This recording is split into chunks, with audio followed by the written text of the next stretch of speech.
and closing statements at the end of the program, and then we'll kind of have an open mic for the candidates. They can ask each other questions. So we are going to jump right into it.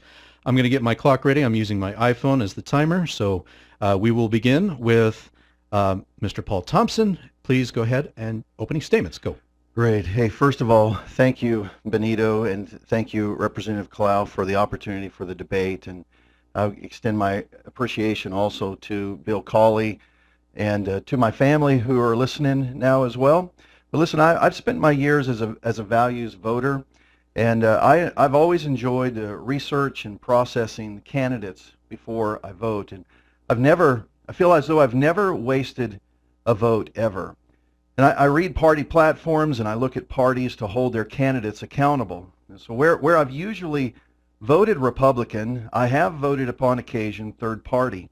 Historically, usually a vote for Republicans, but as of late, with my current representation, I find the option in conflict with my values.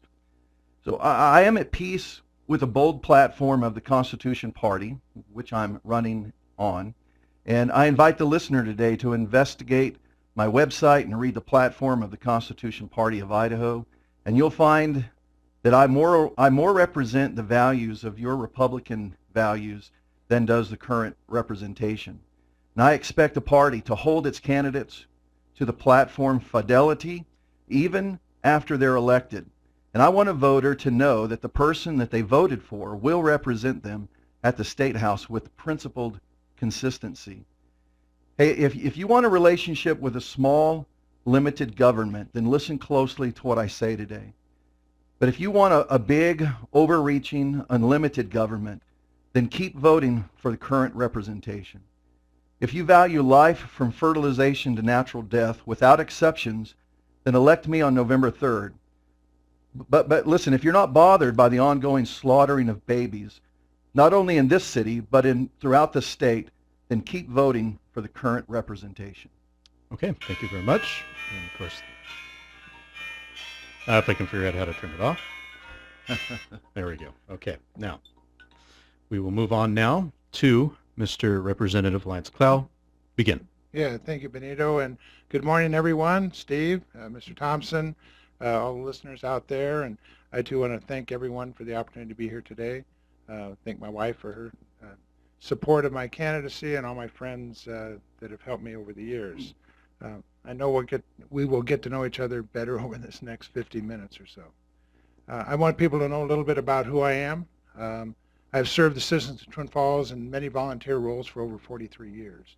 My wife and I have 2 daughters and 5 grandkids. We have been blessed with good health and applied ourselves to our successful professional careers. Dee Dee is a retired first and second grade teacher, and I have spent 40 years in the financial services industry as a lending officer, marketing manager, consumer compliance officer, and as a certified financial advisor. Why is that important? Because it's this volunteer work and my professional experience that led me to Twin Falls City Council and eventually as mayor. In 2012, I realized that these experiences had provided me the foundation to better serve in the legislature. I am now a well-respected Republican member of the Idaho House of Representatives, where I currently serve as chairman of the Education Committee. There is still work to be done, much of which we will touch on over the next 50 minutes. As chairman of the Education Committee, I see several pending issues. How will we deal with school closings, and who should make that decision? We also have legislation pending out there that will respond to a Supreme Court decision this last spring called Espinoza versus Montana Department of Revenue. This alone will lead to many discussions about school choice and, believe it or not, religious freedom. Like most Idahoans, I enjoy the outdoors, skiing, fishing, golf, and tennis, and I do not hurt anyone. But I respect those that do. I do not hunt anymore. I think I said hurt anyone. People often ask how I stand in all these meetings that I attend, and I tell people some people go hunting and fishing, and I prefer meetings. Okay. Opening statements are concluded, and all right, let me reset my phone and the timer for our questions. We agreed that Paul would start with the first question, so I will ask and then start your timer. So, first question, what is your position on abortion? Begin. Yeah, thank you, Benito. I think this is an extraordinarily critical issue. 200 babies murdered in the city of Twin Falls in 2018. That's in the city of Twin Falls alone. That's roughly 20 babies a month are murdered in the city of Twin Falls. If there's a reason for the governor to declare a state of emergency, I would argue this would be it. That babies are being murdered not only in this city, but they're being murdered in the state of Idaho. Last year, on March 18th, 2020, the House passed a Senate Bill 1385, and it was a bill that would abolish abortion in Idaho when and if the Supreme Court reverses the Roe v. Wade issue. My argument inside of this is that for 47 years now, the United States has been allowing the murdering of babies to take place, and the only law that we have on the books that regulates or allows murder is what we, the state of Idaho, have put into place. There are no federal laws that mandate or regulate abortion. And so the state of Idaho, under the current representation of Republicans at large, have been regulating when, how, and where babies can be murdered.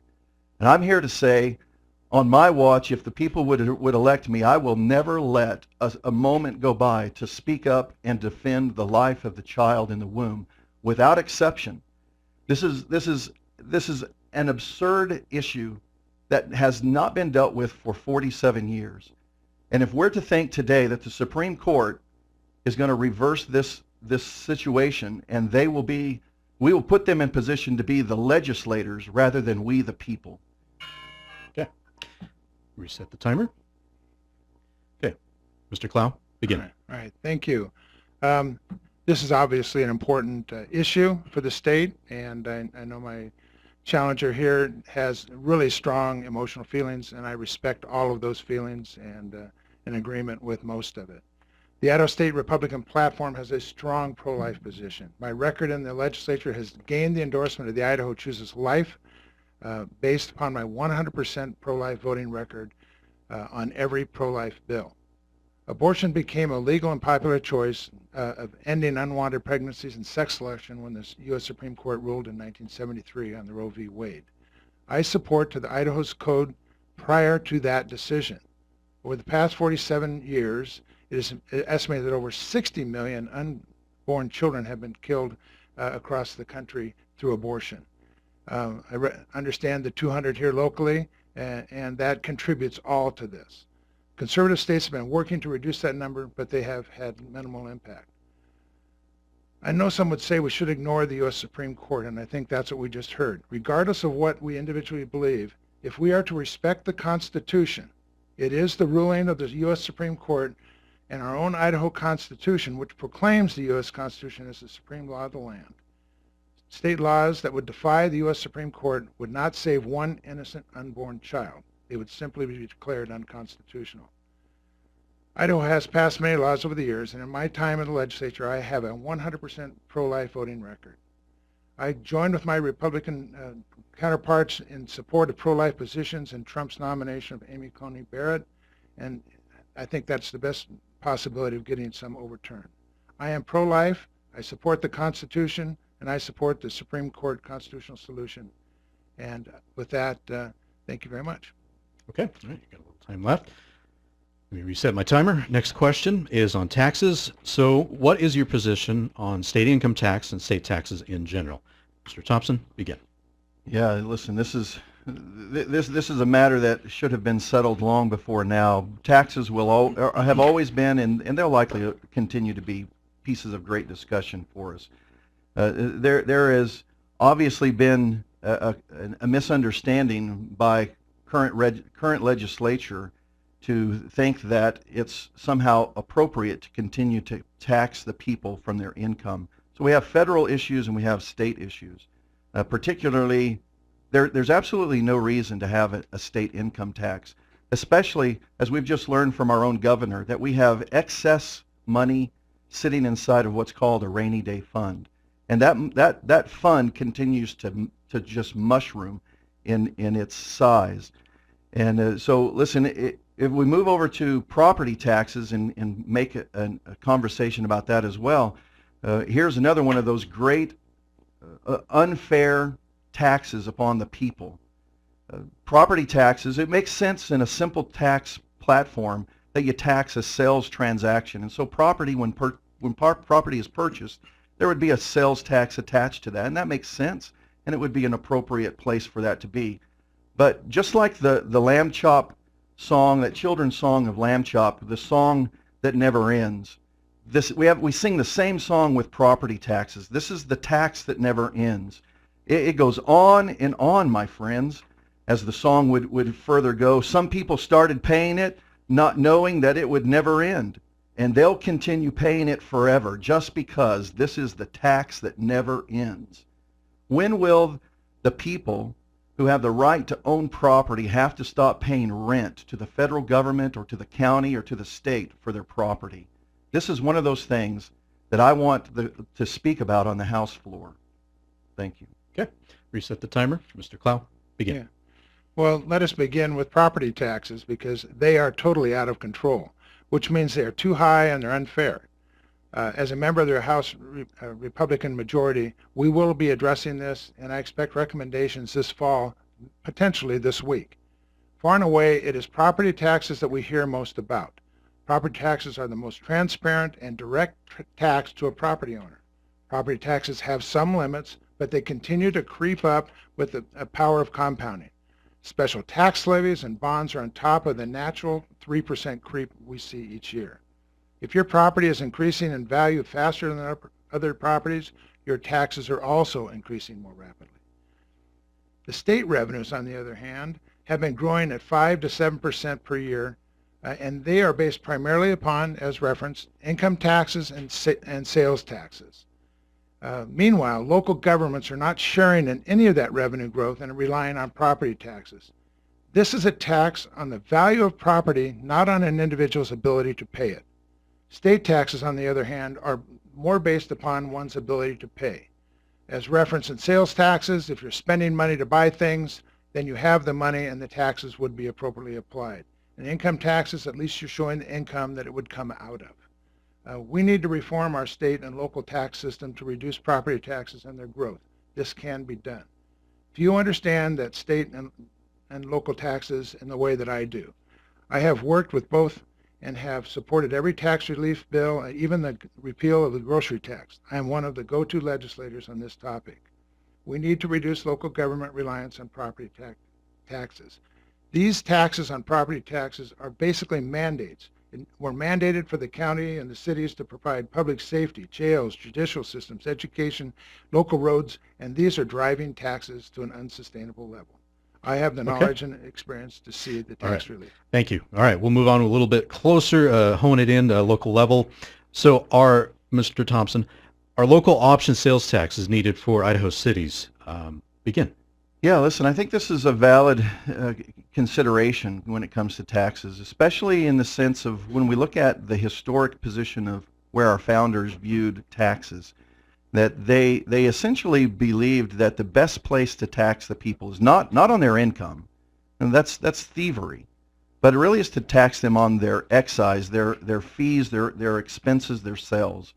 And so a local option tax gives a local people the opportunity to by the influence of the people and from hearing the people, that they would have the opportunity to set their own tax rates that would benefit the local rather than money being redistributed in many cases in an unequal manner across the state. And so many communities that have a lot of visitors from outside of its community misses the opportunity to use those who are using our roads, those who are using our services that the city provides. We're missing the opportunity for them to help us maintain those. And right now we're at the mercy of the redistribution of the property taxes mostly, and then some of that inside of the income taxes. This is a place where I think it'd be more fair and more appropriate that local communities would be given the opportunity to consider an excise tax that would be inside of the sales portion of where taxes would sit. So I would be in favor of a conversation on this, especially when we have to discuss about taxes. And if we're going to reduce taxes from the income side, of the individual. We have to acknowledge there has to be an increase of a tax somewhere else to make up the difference. But more than anything, we've got to address the way we spend money in order to address the reduction of taxes at large. But in short order, I would be in favor of a conversation on local taxes. Okay. All right. Reset the clock. Mr. Clow. Yeah, thank you, Benito. Local option sales taxes is a very interesting topic. I came out of local government. Local government, I mean cities and counties, have been proponents of local option sales taxes for as long as I can recall. And I agree that the spending at the local level is one of the best sources for income versus property taxes. I have proposed on many occasions to our revenue and tax committees that they should be looking at local option taxes with the provision that it does reduce property taxes specifically. But more importantly, and I think it was alluded to by my opponent here, we need to be able to at least give that option to the local people to make that choice. That has been fought by many very powerful groups in the state, and every time that subject comes up, like with the Freedom Foundation, they would fight that to the bitter end to allow that to proceed. The local option tax has a lot of merits. The challenges have come up is who does it? Do you have a county local option tax and then a city local option tax and then a highway district local option tax? How do you do that? And I recommended years ago when I was on the Association of Ohio Cities, I was their president, and prior to that I was in charge of a research group, a committee, and I recommended that we should have it more of a regional basis, because people in Jerome don't like the idea of coming to Twin Falls and paying a sales tax, an extra sales tax that was imposed by the city or the county. However, if we were to somehow set up a sharing system amongst the sales taxes that are voted on by the different entities or populations, I think there's a way that we could pull that off and make sure that we do reduce property taxes with a local option sales tax. But we have to get the bickering between the counties and the cities out of the way. Okay. All right. Time. All right. Reset the clock. Next question. Mr. Thompson, how do you view the Second Amendment? Begin. Yeah, you know, the Second Amendment, among those great rights that were given through the Bill of Rights that we have, and the Second Amendment is one of those that I think Idahoans treasure greatly. It's one that I don't think I have to say a whole lot about, because it's well known that I would be a defender of the Second Amendment, that I would not support any kind of legislation that would introduce or support any advancement of restrictions of guns for the people. This is explicitly given to the people in the Second Amendment, and where I don't have an endorsement or a rating with the NRA, and that's primarily because I've never been in office before, and so I don't have the backing or the rating of the NRA. I'm not so sure I would even seek it. I'm not even a member of the NRA, but one thing I did do is I did answer surveys from the Idaho Second Amendment Alliance that was sent to every candidate in the state of Idaho. And it's my understanding that current representation did not fill out the Idaho Second Amendment Alliance survey. And for that matter, the records show that he's never filled out the Idaho Second Amendment Alliance surveys. And so from that vantage point, where I don't have an NRA rating, I certainly have an understanding of the Second Amendment and where Idahoans sit inside of this. So District 24, the opportunities that are before us is not something we can pass on to another. We don't have time to wait around on these kind of matters. We need to secure all rights in regards to the Second Amendment. And it's my word that I give to you that I will defend the Second Amendment to the end. Okay, got 10 seconds left. Yeah, I think I would say the same thing again, only faster in 10 seconds. Okay. All right, time. Thank All you. right, Mr. Clow, begin. Right. Thank you. You know, it's often said that the Second Amendment secures all the other rights, and I agree with that. Idaho is ranked the #2 state in the country as a gun-friendly state. I'm proud to have helped write and co-sponsor Senate Bill 1313, which guarantees an individual's right to stand their ground. This bill helped move Idaho from 3rd to 2nd on that gun-friendly ranking. We often hear quotes about the Second Amendment. Section 11 of the Idaho Constitution does not provide good sound bites, but it is worth reading. I have already pledged to you my oath in office to follow the Constitution. So that would include the following quote: "No law shall impose licensure, registration, or special taxation on the ownership or possession of firearms or ammunition. Nor shall any law permit the confiscation of firearms except those actually used in the commission of a felony." That is my red flag pledge to you and the state of Idaho. I will repeat that last part. This is important. No, nor shall any law permit the confiscation of firearms except those actually used in the commission of a felony. The red flag laws issue that was brought up by the Second Amendment Alliance and their concerns, these laws are simply unconstitutional under Idaho's Constitution and law. And I pledge my oath to the Constitution. My red flag pledge to you is I will uphold that Constitution. I am proud of the NRA that has given me an A rating and their endorsement. The Idaho Republican platform strongly supports gun rights. As your Republican candidate, like the NRA, you can trust your gun rights to me. Our citizens want to enjoy the great outdoors safely and securely. Hunting is a part of Idaho and is self-reliance, and so is self-reliance and personal protection. You can always count on me to protect the rights of every citizen and stand up to defend our U.S. and Idaho constitutions. Time. That includes... Time. And there's the bells. Okay. Reset the clock. That's the next question. All right. We'll move on to the K through 12 education. First off, I'll kind of load the question just a little bit, but what is your opinion on the budget spent on K through 12 education and your position on Common Core? Mr. Thompson, go ahead.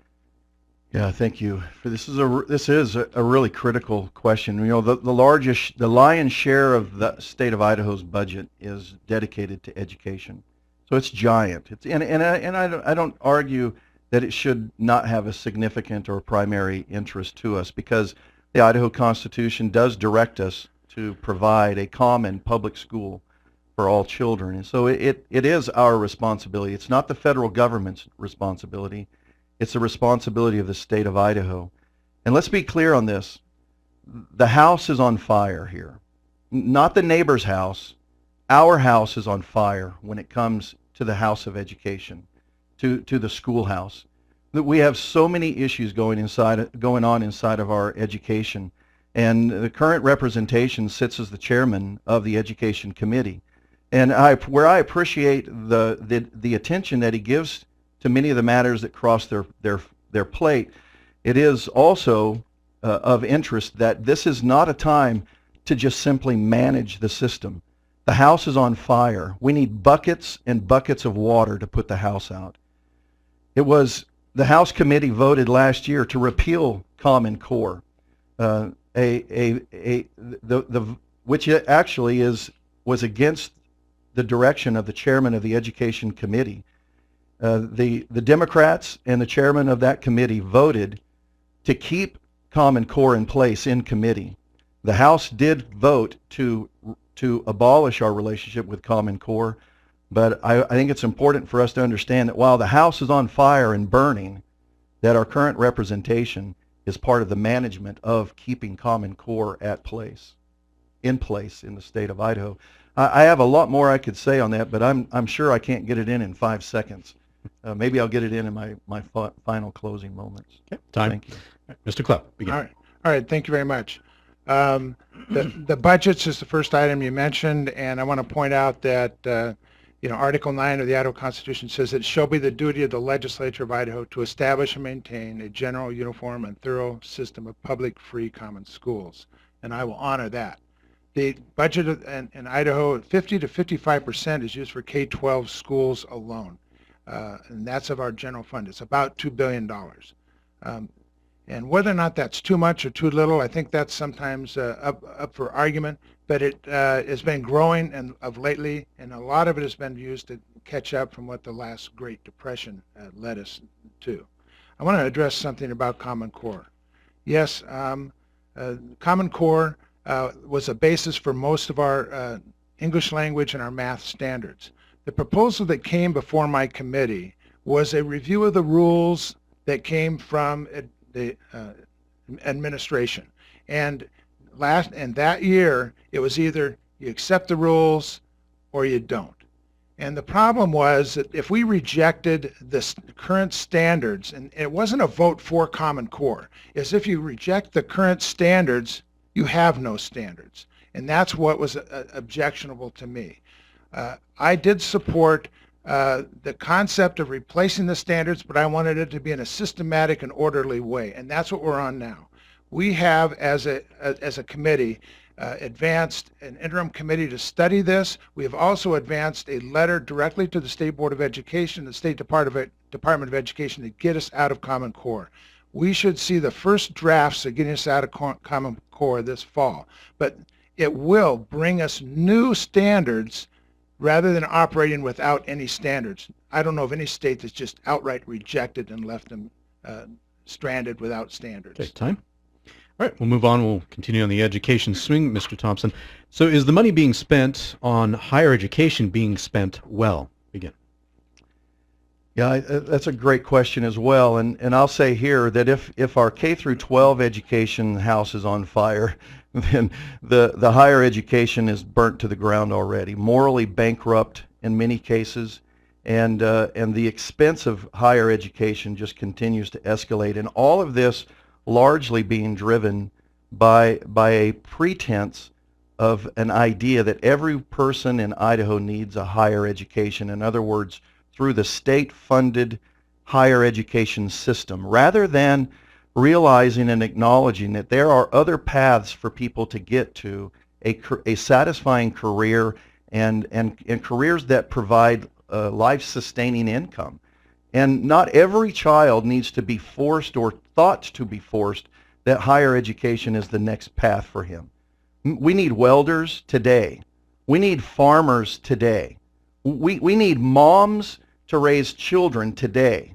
We need hard-working, blue-collar people to work today.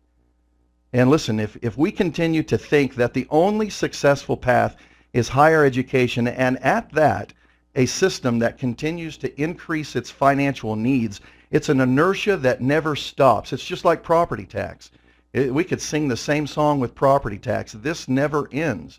The higher education believes they need more facilities, bigger buildings, more state-of-the-art everything, and the next thing you know, all you can do is continue to raise the price of tuition to where it's out of reach for the common child who wants to go and be a doctor, who wants to go and study the sciences and become a teacher and raise the next generation in the education system. But we've really got to get a grip on the higher education. It is as more out of control as the K through 12 system is currently. Okay. Time. Mr. Clow. Okay. Thank you. Higher education is a challenge, and when we talk about the state-supplied education versus the private, we have some excellent private colleges and universities in Idaho. And as far as the higher education, I think they're a little out of control in a lot of ways. They want more money, and the legislature has been very restrictive on how much money we continue to send. Their budgets have been sometimes rejected and have to come back and forth to get approval.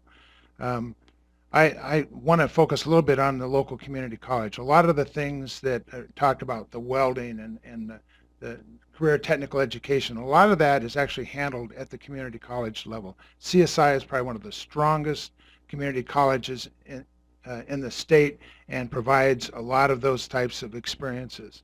And we all agree, I think, that not everyone needs a college degree, and that many of the education courses or programs that we have are directly set to lead towards a college degree. I want to back up a little bit and talk about this because it was alluded to, we shouldn't be relying on higher education, and we talk about private, but even in the public schools, we need to be looking at the choices for our parents to send their children to other options besides the public schools. And that's one thing I've been a very strong supporter of. The recent decision in Montana by the U.S. Supreme Court in Montana is going to pave the way to allow a little bit more choice for our families, especially those in poverty and those that would like a faith-based education, because the Montana unconstitutional amendment was ruled unconstitutional because it was a restraint on freedom of the religion. I see us moving in that direction also in K-12. Okay. And time.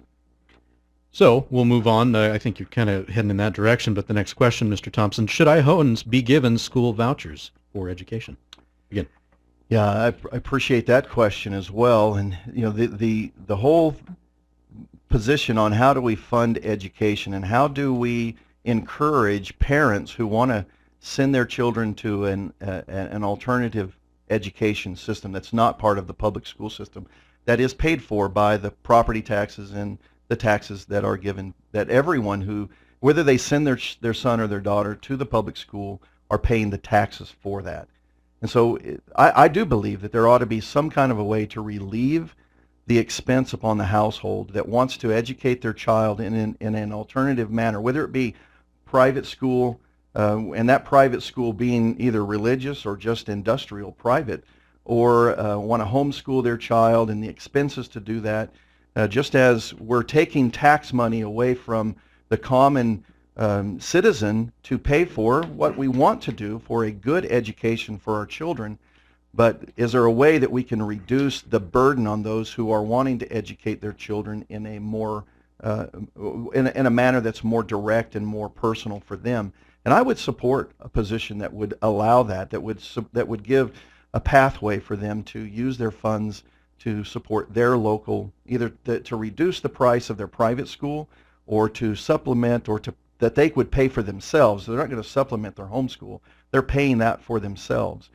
But I can tell you this, that until we get legislature under control in this matter of education, this is like a fire-breathing dragon sitting in the room. And all of the responsibility of this education in the state of Idaho is on the legislature. We got to stop letting the federal government tell us how to educate our children. The fire-breathing dragon needs to be put out, and we need to educate the children. We need to liberate the education. Anti. Oh, I didn't catch it in time. All right, there we go. Mr. Clow, begin. Yeah, thank you, Benito. Your question led to vouchers, and I want to point out that vouchers have been popular in some parts of the country to allow students to live in a neighborhood school, and they're expected to go to a certain neighborhood school that may be underperforming. It may be because of poverty areas. There can be a whole variety of reasons why vouchers make a sense. But in Idaho, we have open enrollment. So we have students right now that are living in one school district, and then they're going to another and back and forth. We have a lot of Twin Falls students going to Kimberly, and some Kimberly kids coming to Twin Falls because of a variety of reasons.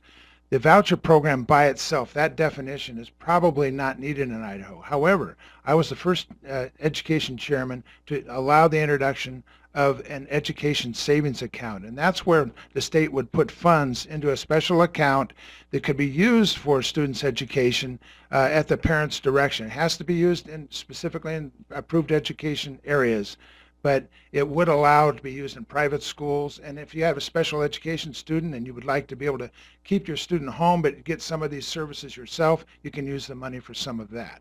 And that is something I expect. This ruling that I mentioned about Espinosa versus Montana is going to open up that choice option. Currently, the state law says you cannot utilize any state tax funds that would go towards any religious school. And with that clearing of that as an unconstitutional provision, which covers Idaho as well, we will be in a position to begin using education savings accounts to help with students. We can't do it overnight to every student because that would be, we wouldn't be able to afford to do that. But we have to remember, when a student leaves the public school system and goes to a private school, the money is reduced in the need for the public school. Time.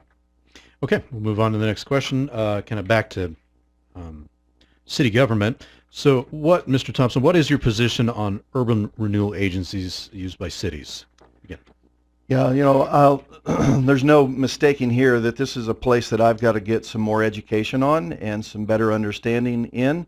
I do think, from what I do understand, and I attend our local city council meetings as many Monday nights as possible in person. I want to know what's going on in my own city. And so I know that the urban renewal process is very active in the city of Twin Falls. We've seen some benefits from it. We've seen some some revitalization in parts of the city that we wouldn't see perhaps through another manner or through another way. But I think this probably fits inside of more of the local taxing condition that we were speaking of earlier. Excuse me. What always concerns me in any kind of a process or a system that we entangle ourselves in is how much of the federal government is attached to this. And when the federal government is attached to money that comes to local places, there's always strings attached. And we shouldn't expect the government to not have strings attached whenever they have money that they want to send a particular way or a place. But let's be clear about this. When we receive federal money at any level for any thing that's going on in our state, we lose local control of those things. We may call it our local urban renewal districts, and we're seeing local things happening there, but we continue to lose the local control of it, the local influence on it. And so from my position, from where I would address these things and fight for them inside of the legislature, is let's be sure that we're not tying the hands of the people to the hands of the government or to the chains of the government. So I suppose I have another 6 or 7 seconds. You got about 11 seconds. That I have nothing else to say, but I It's your appreciate time. the question, and it's a good one to be thinking about for a long time. Okay. And time. All right, Mr. Clow, begin. Yeah. The Urban Renewal Agency in Twin Falls and the projects that we've done with economic development have created many very high-quality jobs in this area that we have sorely needed. Urban renewal is not a federal program. It is truly a local program. There are some federal grants that can be applied to on special projects, and usually they're minimal compared to the size of the overall projects. An example on federal money, and I hate to get into the weeds on this, but when Chobani came to Idaho, we needed to extend some sewer lines and water lines. The federal government has restrictions on how you can use that money, including what labor wages would be paid, for example. The city are a bunch of smart people down there, so what they did is instead of using it for the labor, they went out and they bought the pipe with the money, and so they physically bought the pipe, and it wasn't involved with the labor and et cetera. But urban renewal money is paid for by the taxes that are generated by the new business that comes in. It is not taking taxes away from any citizen. If Chobani did not exist, the money that is being used to pay for Chobani wouldn't have existed. So you take their property taxes, a portion of their property taxes, and use that to advance fund projects for companies like Chobani. Urban renewal is a powerful tool, and Twin Falls has been held up as the model of how it should be done around the state. I've been involved with legislation, I've been involved with committees on urban renewal, and what's been done around the state sometimes has been a problem, and we have addressed new language in the urban renewal laws to address some of the problems, and I think we've cleaned up a lot of those problems. But urban renewal is a positive impact on the city of Twin Falls. And time. Okay, moving on. We'll move back, actually our final question this morning, and then we can move on to your rebuttal and closing statements. So we'll look at state government. What's your position on the power of the governor and the legislature? And Mr. Thompson, please go. Yeah, listen, I think that probably right now every Idahoan is paying closer attention to local state government than ever before, and what kind of authority is granted to the governor, or for that matter, what we've even been experiencing, what gets then moved over to bureaucracies. In other words, local health districts and the authority that they have. And so let me be really clear on this, that if the people of District 24 were to elect me on November the 3rd, that I will be among the many legislators that will be demanding that we change the current code that addresses the authority that's given to one single individual in a time of what's stated as a state of emergency. But I want to be clear on this, where I appreciate and I'm grateful for the government that I live in, to claim a state of emergency when there is no emergency is a great atrocity to the people.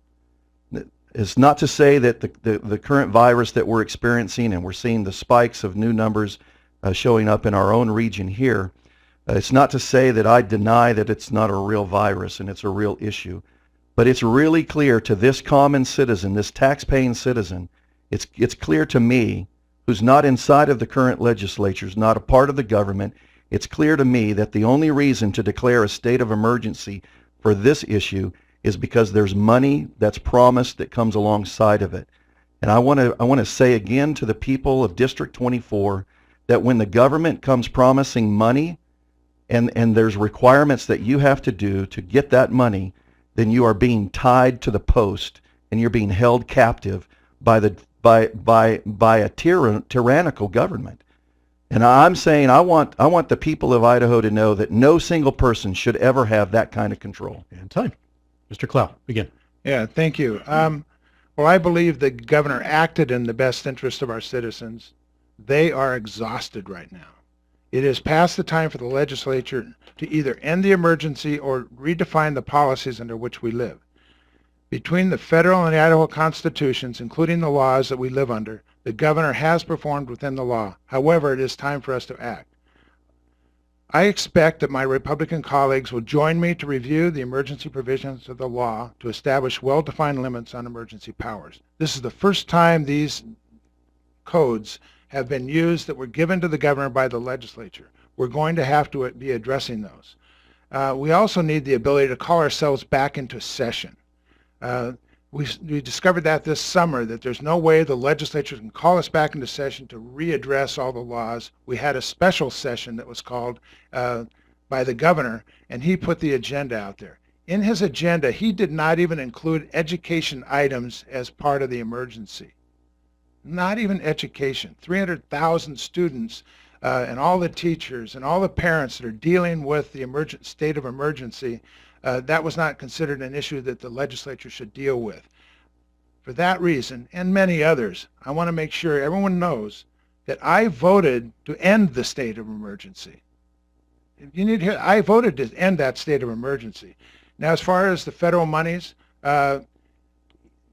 we should not declare a state of emergency to get federal dollars. But my understanding is the big pot, the big stimulus money, the $1.25 billion, was not contingent upon us declaring a state of emergency.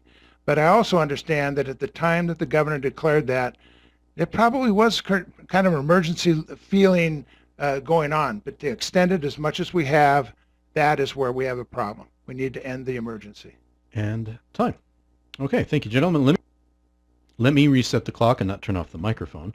We're going to give you 3 minutes for your closing statements and any rebuttals you may have. And again, we'll go just in the order we started, so that leads to you, Mr.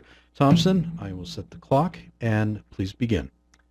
Yeah, thank you. And again, I'm grateful to Representative Clow's agreement to have this debate and to the radio station for your kindness here to support this and make a way for this. I would say in some levels of rebuttal to some of the statements and the non-statements that have been made throughout the morning. One, first of all, I would go back to the positions on abortion, where there is indeed inconsistency inside of the legislature. If we believe that life begins at conception, and I believe that I heard Representative Clow say that he believes that, then why do we allow exceptions in the law? Why do we allow exceptions to allow for the murder of some children and in some circumstances, in some situations? That's inconsistent not only with his party's platform, but it's also inconsistent with general morality. And I can tell you this, that the idea that Idaho chooses life is something that you want to be used on your side to prove your pro-life position.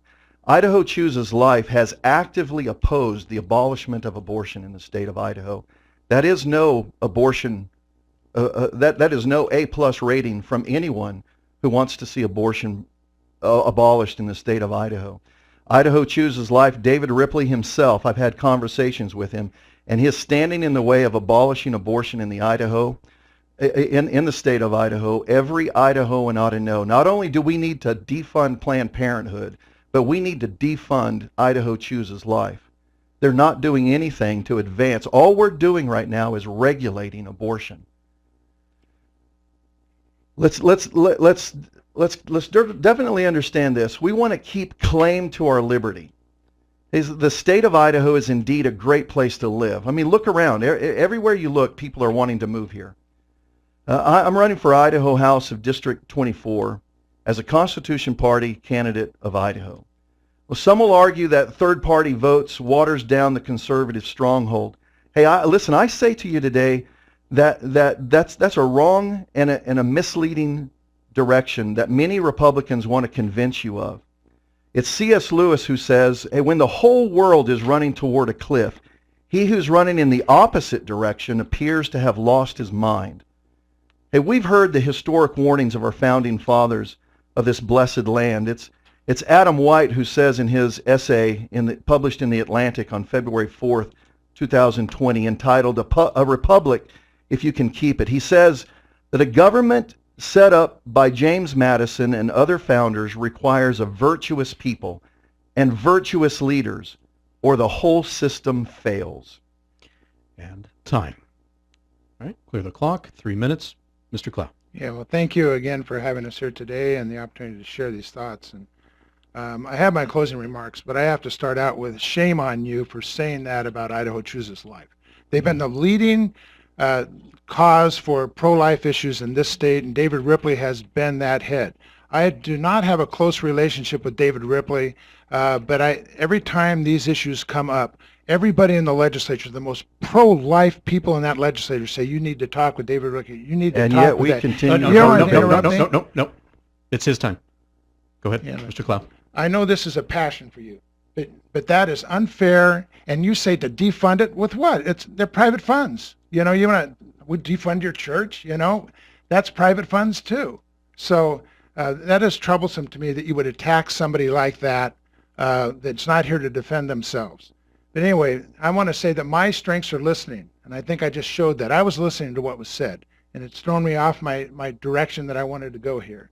I'm confident that I'm prepared to continue to represent District 24, and I have the experience, the values, and the work ethic to do so. We have a lot of work ahead of us, but my record speaks for itself. The fact that I was endorsed by the leading pro-life organization in this state should not be a detriment to my campaign. They did give me their endorsement. The fact that the National Rifle Association has endorsed me and given me an A rating should not be a detriment to my campaign. I routinely seek advice from my pastor, who reminds me that we have a loving and forgiving God and that I should trust my instincts and values the church has taught me. You can trust me to protect your rights, rely on my personal values, and look to the U.S. and the Idaho Constitutions as guides in all my decisions.